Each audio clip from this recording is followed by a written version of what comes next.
okusinziira ku tteeka li Access to Information Act ery'omwaka gwa 2005 liwa ebbeetu abantu okufuna amawulire ge beetaaga okumanya.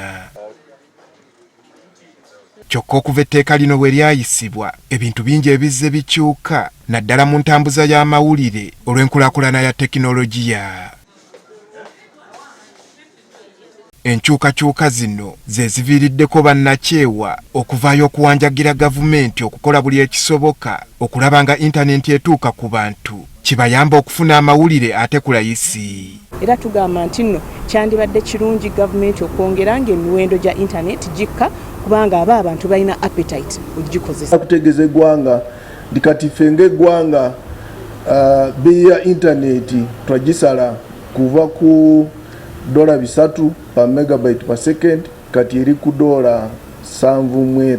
Bano bagamba nti okusinziira ku birabwako ebitambulira ku mutimbagano bisinga kubeera mu nnimi bbiri nga baagala ennimi endala nazo zifiibweko. Obubaka clip kavudde mu parliament kabadde mu luzungu bwe kaba nga tekavuunuddwa oba mu lugisu nze nja kubasa kutegeera kiki kiboogera. Era waliwo n'ennongoosereza ezeetaaga okuleetebwa ku ngeri y'okufunamu amawulire ku intaneti wawulwewo okukontana n'amateeka g'ensi endala.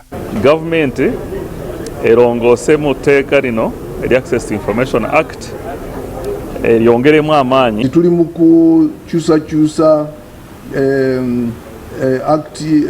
amateeka gaffe gonna g'information tukole etteeka limu.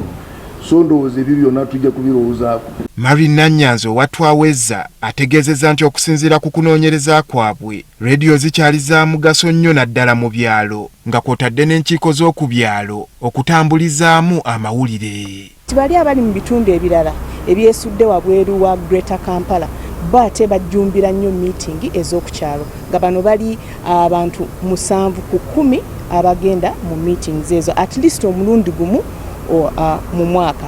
Yakulira akakiiko akalwanirira eddembe ly'obuntu Mariam Wangadya ayagala akalulu ka 2026 obutakotoggera balonzi babawa amawulire agakwata ku nteekateeka za gavumenti basobole okuzikubamu ttooki.